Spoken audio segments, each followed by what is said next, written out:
Hello students, welcome to S Rai mathematics one concept with series में आपका स्वागत है।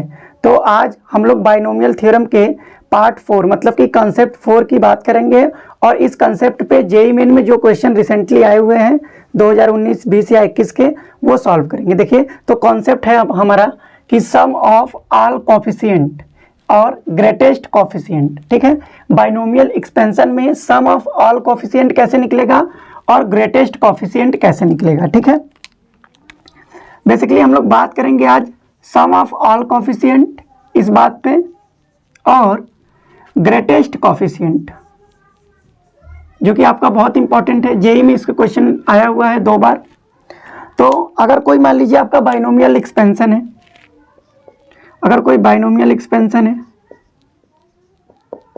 बाइनोमियल एक्सपेंशन सपोज ये है आपका x plus y whole to the power n। अगर कोई बाइनोमियल एक्सपेंशन है तो इसमें सम ऑफ ऑल कोफिशिएंट क्या होगा? सम ऑफ ऑल कोफिशिएंट, देखिए पहला हमारा कॉन्सेप्ट है सम of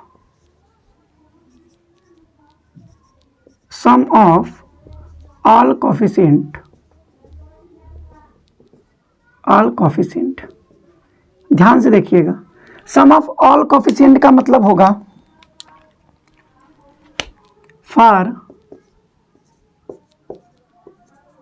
some of all coefficients put all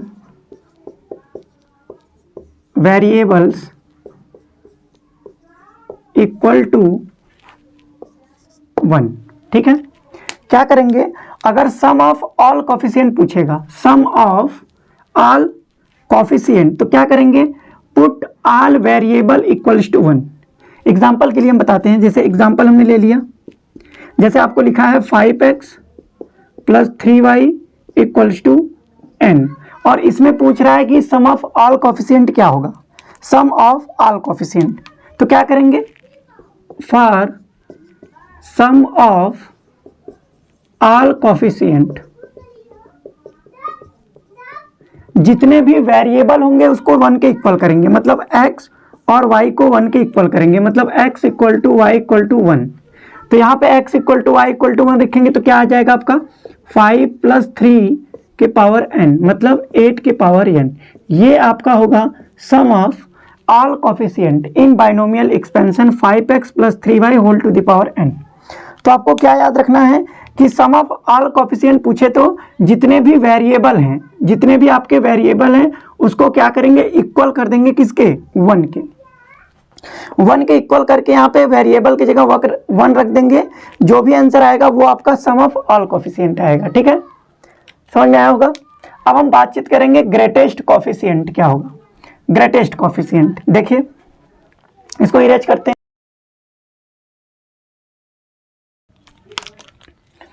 देखिए हमारा सम ऑफ ऑल कोफिशिएंट हो गया। अब हम बात करेंगे ग्रेटेस्ट कोफिशिएंट की। किसकी बात करेंगे? Greatest coefficient. Greatest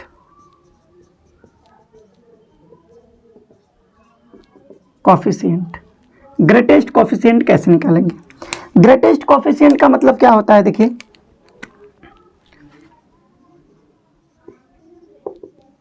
greatest coefficient means greatest term considering all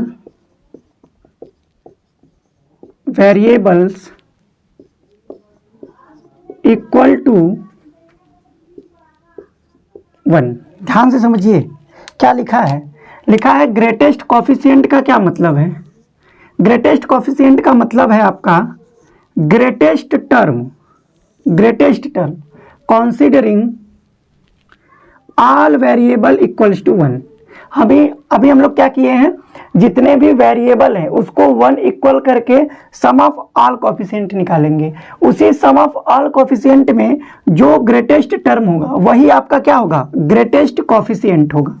ठीक है, और अगर x plus y whole to the power n का एक्सपेंशन करें तो इसके एक्सपेंशन में जो मिडिल टर्म होगा वही हमारा क्या हो जाएगा, ग्रेटेस्ट कोफिशिएंट होगा। ठीक है, देखिए ग्रेटेस्ट कोफिशिएंट का मतलब क्या हो जाएगा, मतलब मिडिल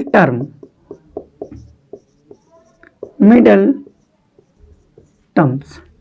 ग्रेटेस्ट कोफिशिएंट का मतलब मिडिल टर्म, कब, जब ऑल वेरिएबल इक्वल्स टू क्या हो, हमारे 1 हो। यदि सभी वेरिएबल 1 के इक्वल हो जाएंगे तो ग्रेटेस्ट कोफिशिएंट का मतलब होगा मिडिल टर्म। मिडिल टर्म जो होगा वही आपका क्या होगा, ग्रेटेस्ट कोफिशिएंट होगा, और सभी वेरिएबल को क्या करेंगे, 1 के इक्वल कर देंगे। तो हमने दो चीज पे बात किया है, एक सम ऑफ ऑल कोफिशिएंट, दूसरे पर हमने बात किया है ग्रेटेस्ट कोफिशिएंट। अब इन दोनों पे जेई में जो क्वेश्चन आए हुए हैं उस क्वेश्चन को हम लोग सॉल्व करेंगे। ठीक है,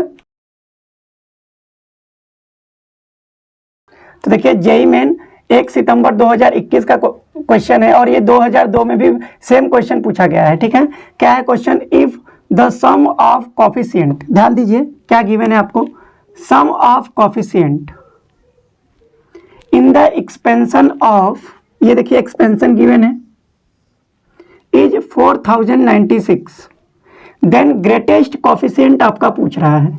तो अभी रिसेंटली हम बात किए हैं सम ऑफ कोफिशिएंट और ग्रेटेस्ट कोफिशिएंट, और उसी पे जेईई मेन 2021 में क्वेश्चन पूछा गया है। ठीक है, तो अभी हम आपको बताए थे कि आपको एक्सपेंशन पहले गिवन है। क्या है एक्सपेंशन आपका,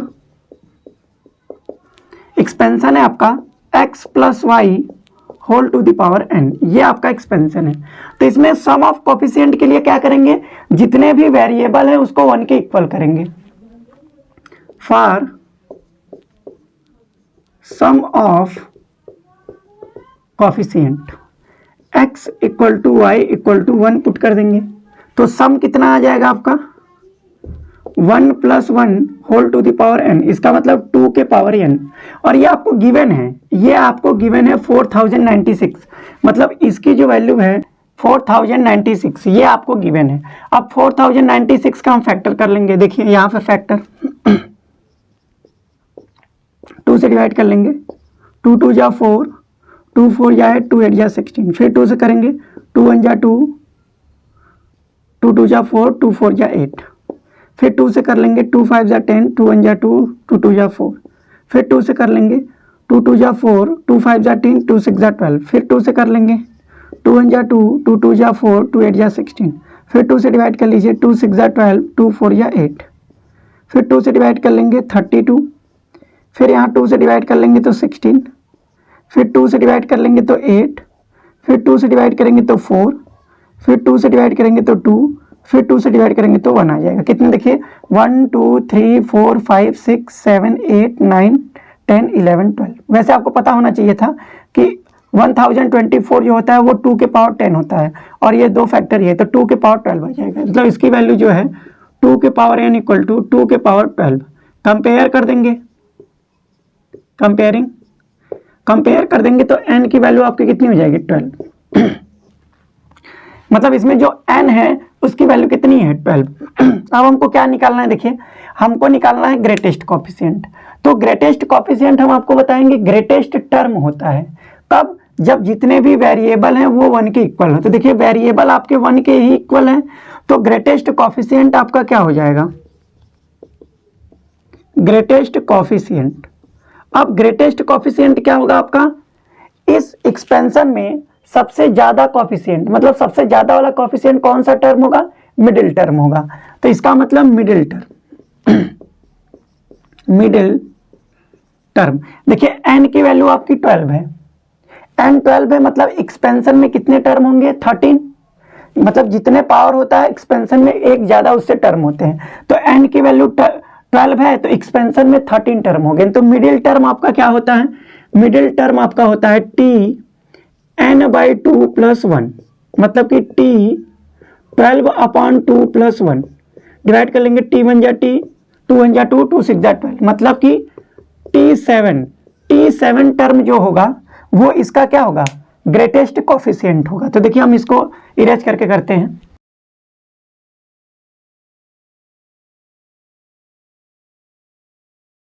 तो देखिए T7 क्या होगा इसमें, T7 को आप क्या लिखेंगे, T6 + 1, और ये क्या होगा NCR, मतलब कि 12C6 into x to the power n-r, मतलब x to the power n-r, मतलब कि 12 - 6 into y to the power r, मतलब y टू द पावर 6। और आपको पता है कि x और y की वैल्यू कितनी है, 1। तो ये आपका कितना हो जाएगा, 12C6 इंटू 1 के पावर 6 इंटू 1 के पावर 6, मतलब ये आपका आ जाएगा 12C6। अब 12C6 की वैल्यू हमको निकालनी है, कैसे निकालेंगे 12 into 11 into 10 into 9 into 8 into 7, 6 factor ले जाएंगे, नीचे जितने फैक्टर होते हैं 1 2 3 4 5 6, और नीचे में फैक्टोरियल 6 मतलब 6 5 4 3 2 इंटू 1। अब इसको आप कैंसिल आउट करा दीजिए। देखिए 6 2 जा 12, इससे कैंसिल आउट हो जाएगा। और देखिए 4 1 जा 4, 4 2 जा 8, 3 1 जा 3, 3 3 जा 9, और 5 1 जा 5, 5 2 जा 10। तो देखिए क्या बचा आपका बचा है 11 इंटू 2 इंटू 3 6, 6 इंटू 2 12 इंटू ये आपका 7 बचा है। इसका मतलब ये कितना हो गया आपका 11 इंटू 12 7 जा 84। अब डिवाइड, इसको मल्टीप्लाई करेंगे तो कितना आ जाएगा 4 में 8 जोड़ेंगे तो 12 की 2, और 8 में 1 जोड़ देंगे तो कितना हो जाएगा 9। इसका मतलब ग्रेटेस्ट कोफिशिएंट जो आपका है वो 924 है। तो इसका मतलब आपका ऑप्शन नंबर सी क्या होगा, करेक्ट होगा। तो देखिए आज हमने बाइनोमियल थ्योरम के पार्ट 4 को देखा है, जिस पार्ट में हमने क्या किया है, सम ऑफ ऑल कोफिशिएंट और ग्रेटेस्ट कोफिशिएंट कैसे निकलता है उस कॉन्सेप्ट के बारे में पढ़े हैं, और एक जेईई मेन में क्वेश्चन आया हुआ था उसको सॉल्व किए हैं। उम्मीद करते हैं कि आपको ये वीडियो अच्छा लगा होगा। अगर आपको ये वीडियो अच्छा लगा है तो हमें कमेंट सेक्शन में जरूर बताएं। Thank you.